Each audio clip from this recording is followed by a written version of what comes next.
Hi, I'm Stacia, and this is Wayne.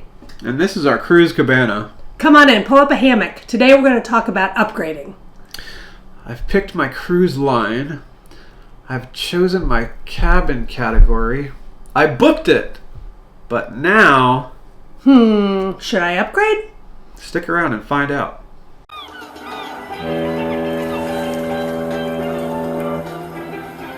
So Wayne and I got off our last cruise early December, and we had about a 4-hour drive from Port Everglades back to St. Petersburg. And during that time, we started talking about what cruises we were going to do for the next year. That's always when you start wanting to make that reservation, right? As soon as you come off your last one, you're like, I got to do this again right away. What's out there? Exactly. And we knew that we wanted to go to Colorado to visit his family, and my family comes in for a couple of months from Ohio into Florida. So we really had to figure out our schedule when we were going to be able to get back to sea. And during the cruise back, I booked our next cruise. Yeah. I found a great deal as a Diamond member on MSC's Voyager Club. I get a 5% discount.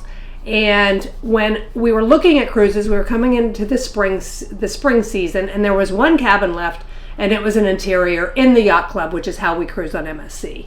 So I loved the price on it. It was very economical, and I'm the value shopper in this duo.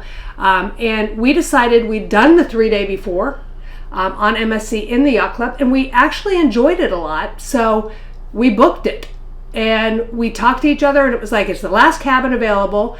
And you know what? We like the 3-day. I think we can get along for 7 days within the Yacht Club. And the price was really great, and that was the zinger. Because if you can get that at that price, that's what makes it so much sweeter, and gets us all excited. Is because you're really okay. We got this deal, and the 3-day. We didn't think we were going to really enjoy that 3-day because it's quick. You're unpacking and packing right away again, and it just I don't know. We didn't feel like we were going to enjoy it, but we really did. I mean, we live in Florida, so we don't have the flying to worry about. But it was just a little taste of a cruise, and it was really great. And the interior cabin, actually, we liked it. We enjoyed it, and we didn't think we would, but actually it was kind of romantic.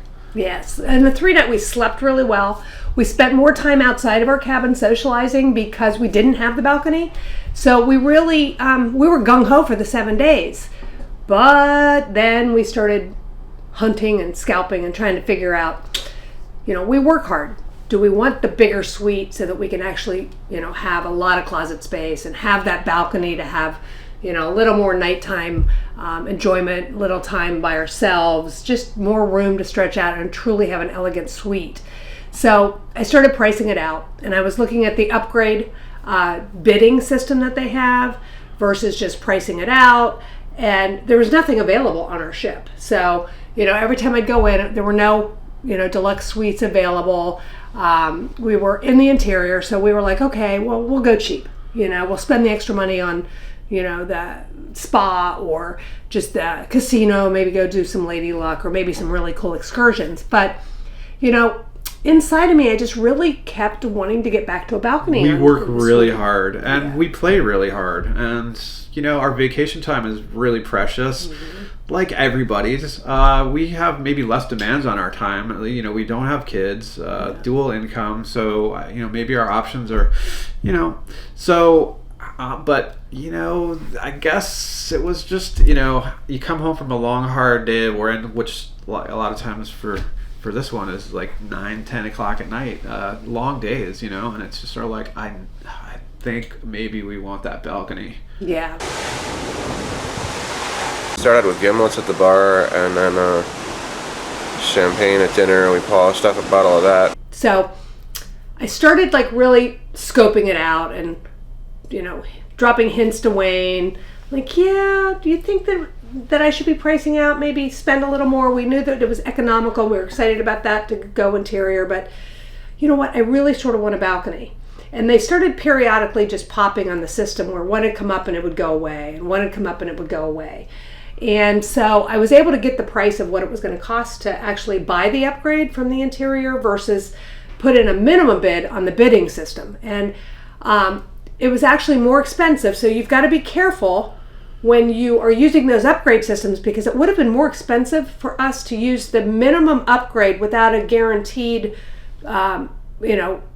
success for that balcony cabin, that would have been more pricey than if I just bought the deluxe suite with a balcony. So once I knew that, I just, like a hawk, I kept my eye on the price and made sure, and I got a little bonus at work, so I went in and I bought it. I feel better already. I think I'm going to start drinking soon. Well, and I was a little worried too, because in the past, when we've run into these situations with MSC, it created a lot of chaos with the reservation, and it was a rat's nest that was really hard to untangle. Mm-hmm. So I was worried that we were going to lose the booking, or we would lose our price, which really happened. And the other thing too is you got to really be careful with the fine print. And just because somebody says that you can change it later or you can reschedule it, verify it. That's how we ended up on the 3-day, is we had done an advanced cruise purchase, a future cruise purchase on the seashore for the seascape, and then we had to change that. And when we purchased it on board, we were told that you could change it anytime you wanted, and that was not the truth. Yeah. It was in the fine print, but we had the conversation with the future cruise specialist. She assured us, I even talked about another date that I was going to move it to that was outside the legal parameters, and she said, yeah, that would work, and it didn't. So we had to either, use it or lose it. So we jumped on a 3-day Interior Yacht Club cruise, and we loved it for the 3 days. Yeah, but it required a whole lot of phone calls and a lot of... Well, yeah, it was a lot of back and forth. MSC eventually came through. They did do, in the end, what was good for us, but we had a time window. We almost lost our deposit, and it was a little disheartening, but in the end, they actually came through. I think that we had to explain their rules a little bit to them, dealing with call centers outside of the U.S. versus in. And we're Diamond members, so we go through that hotline now, and it seems to be a little better service. But so we ended up, I priced the upgrade. The minimum bid, again, it's not guaranteed that you're going to be upgraded, was actually more expensive than just going in and buying the actual cruise. So, but there's nothing like a couple Alka-Seltzer and some sea air, man. Make you feel right as rain. I think that's why I like the sea, man. You can drink a lot at sea. The air is like so buoyant. So after, I scoped out all the videos on the interior rooms and the balcony cabins, and we've been in both of them. I just decided that, we're worth it for that extra, $100 a night. We're going to go and upgrade to the deluxe balcony. Yeah, I mean, I would have been fine, honestly. The takeaway from our first interior, it was great. We had a really great time, and it's a good value. It's a great way to experience the yacht club on a budget per se. It's still a pretty high price situation, but honestly, you're getting a lot for that money. You really are. Exactly. So you work hard, you play hard. The end result. Just verify whether the upgrade system, the bidding system is more expensive than buying in, and figure out if you can budget it, because I say buy in. Yeah, I mean, obviously it depends on your situation and what you value. And again, it was hard for us to really figure out. And we had many conversations about it. I would have been fine, honestly, in the interior. Mm-hmm. But, of course, would I prefer a balcony? Like, who wouldn't?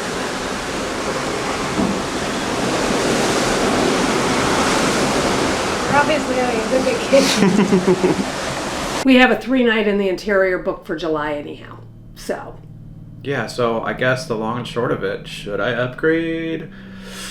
It really depends, I guess, is the answer. It depends on the price. It depends on the situation. And I think the takeaway for us always is you gotta really just verify and trust what deals you're getting in and out of, because things do get lost in translation sometimes, and they don't always take the best notes in the system, and you don't want to get caught without a reservation or paying a higher price ultimately than what you started out. She's an addict. You are addicted. Well, no, we want to get the discount accommodation. I mean, I honestly probably would have been fine in that interior. We had a really great time on that 3-day. It's a really great way to save money and experience the yacht club and not pay that higher price. So I would have been fine with it, but it is a little bit less storage, and it is, in this case for us, a 7-day versus a 3, so, it's a little bit longer stay, and, we just decided to pamper ourselves and go for the balcony. So, was it worth it? Should you upgrade? We work hard. I could afford it this time, so we went for it. Yeah, based on your budget situation and what you value in a cruise vacation, I guess the answer is it kind of depends. And honestly, for us, it was kind of a split decision. I would have been fine staying with the interior, and you won this one. Yeah. Well, we hope this was useful and maybe gave you some insight into our thought process as far as booking and especially upgrades. So thanks for joining us. Yeah, this was our individual choice. We would have been fine with either of them on this ship. So come back. It's March 15th that we're going to be sailing. When we're done, we'll have a day-by-day blow for you. So we hope to see you back in the cruise cabana in March. Looking forward to it. Thanks for joining us. Adios. Cheers.